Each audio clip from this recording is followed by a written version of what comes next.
Quel plaisir mes amis de vous retrouver tous les soirs dans cette véranda. Bonsoir à tous, vous êtes les bienvenus, surtout si vous aimez les plantes, le jardin, le jardinage, la botanique et la nature, parce que vous êtes sur News Jardin TV, la chaîne qui avec vous partage toute cette passion, et ceci tous les jours de la semaine. Ici, nous sommes au milieu des plantes qui sont soigneusement entretenues par ma petite jardinière Nicole, petite jardinière qui est aussi grande opératrice, puisqu'actuellement, elle se trouve derrière la caméra pour enregistrer toutes les images vidéo de cette émission. Et ce soir, nous avons le plaisir de vous recevoir pour le numéro 319 de notre émission journalière Le Quotidien du Jardin, cette émission qui représente aujourd'hui plus de 50 heures de vidéos en continu et qui est réalisée pour vous, grâce à vous, par vous, puisqu'elle consiste tout simplement à ce que je réponde chaque soir à l'une de vos très nombreuses questions. N'hésitez surtout pas à les poser, que ce soit sur notre site internet www.newsjardintv.com. Vous pouvez nous envoyer aussi par mail des photos, contact@newsjardintv.com, et bien sûr, continuez à poster des commentaires et des questions sur la chaîne YouTube.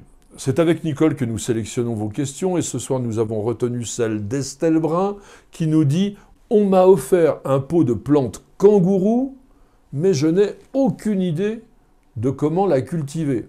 SOS ». On appelle plante kangourou ou pattes de kangourou, voire pattes de chat parfois, et même lys épais d'Australie, bien que ça n'ait rien à voir avec un lys, les plantes du genre Anigosanthos, genre créé en 1800 par le botaniste français Jacques-Julien Houtou de la Billardière, et qui avait collecté à Espérance, une ville qui se situe à 720 km de Perth, à l'ouest de l'Australie.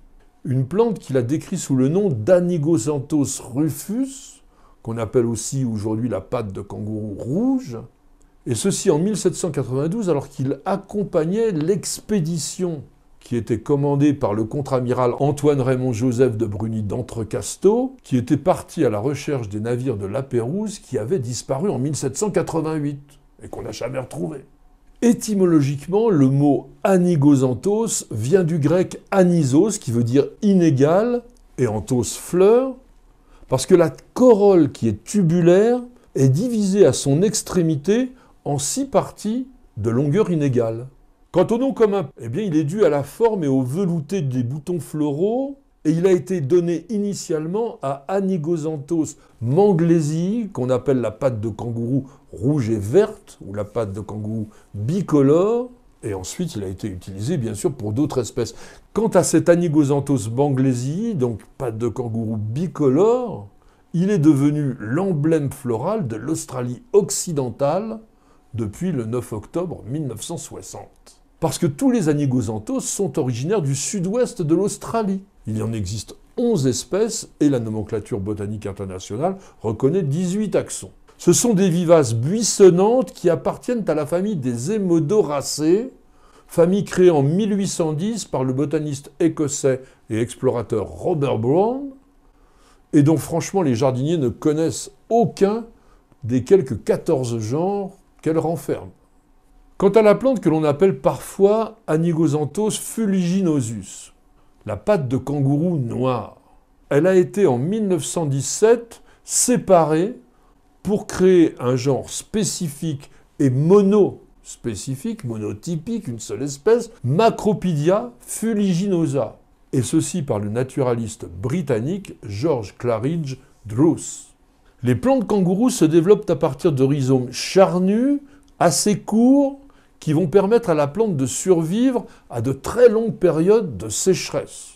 Mais dans ces cas-là, toute la partie aérienne disparaît, la plante entre en dormance, et la végétation va redémarrer aux premières pluies. Les Anigosanthos forment une rosette basale constituée de feuilles persistantes, vert moyen à vert grisâtre, velues chez certaines espèces. Ces feuilles sont lancéolées ou rubanées, donc très allongées. Elles sont engainantes à la base et surtout disposées en éventail. Et au cœur de la rosette fusionnent de longues tiges assez grêles, le plus souvent ramifiées d'ailleurs. Ces tiges sont dépourvues de feuilles, mais parfois recouvertes de poils colorés. Elles peuvent atteindre 2 mètres de long dans la nature, pas plus de 60 cm, voire 1 mètre en culture. et surtout se termine par une grappe de fleurs qui va s'épanouir dans nos régions entre mai et septembre. Les boutons floraux tubulaires sont recouverts de poils colorés, ce qui leur donne un aspect velouté, un peu laineux même, et cette pilosité va indiquer la couleur de la fleur. Et on a une très large palette, puisqu'on peut aller du presque noir, ou même du bleu, jusqu'au blanc, blanc argenté, en passant par le jaune, l'orange, le cuivre, le rose, le rouge et même le grenat. Vous avez même certaines espèces qui sont bicolores, on l'a évoqué, comme Anigosanthos manglesi. L'extrémité de la fleur s'ouvre en 6 pétales, disposés en éventail, et les plantes adultes vont pouvoir porter jusqu'à une dizaine de fleurs sur chaque tige. Ces fleurs sont riches en nectar, et dans la nature, elles sont essentiellement pollinisées par des oiseaux nectarivores, et que l'on appelle principalement des méliphages, en langue française. Et ils ont des noms latins invraisemblables.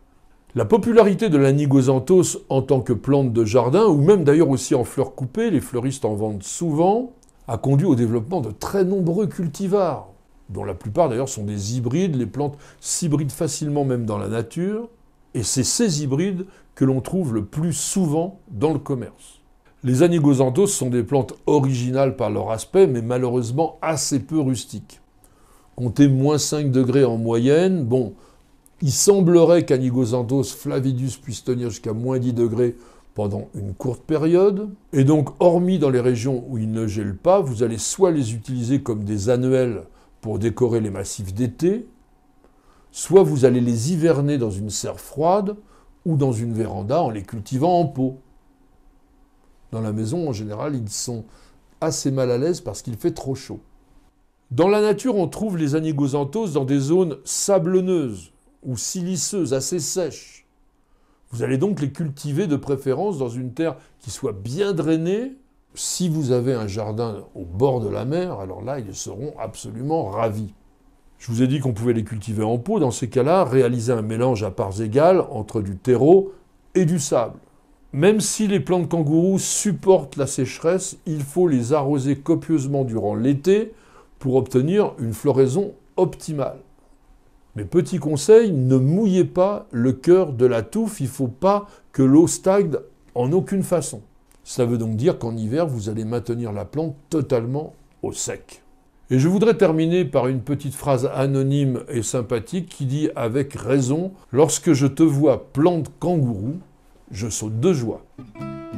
Merci à tous et à chacun de nous avoir suivis. J'espère que vous avez découvert une plante que peut-être vous ne connaissiez pas, en tous les cas qui est extrêmement originale, pas trop facile à cultiver, mais si vous la plantez pour l'été, elle vous donnera vraiment satisfaction. En tous les cas, merci beaucoup d'avoir posé la question. C'est grâce à elle, grâce à votre diversité, votre questionnement, vos interrogations, que nous réalisons tous ensemble, et ceci de jour en jour, une véritable encyclopédie des plantes et du jardin en vidéo. Madame, monsieur, je vous souhaite de passer une excellente soirée et je vous donne rendez-vous dès demain pour de nouvelles aventures jardinières et bien sûr pour un nouveau numéro de notre émission journalière Le Quotidien du Jardin, c'est sur News Jardin TV et nulle part ailleurs.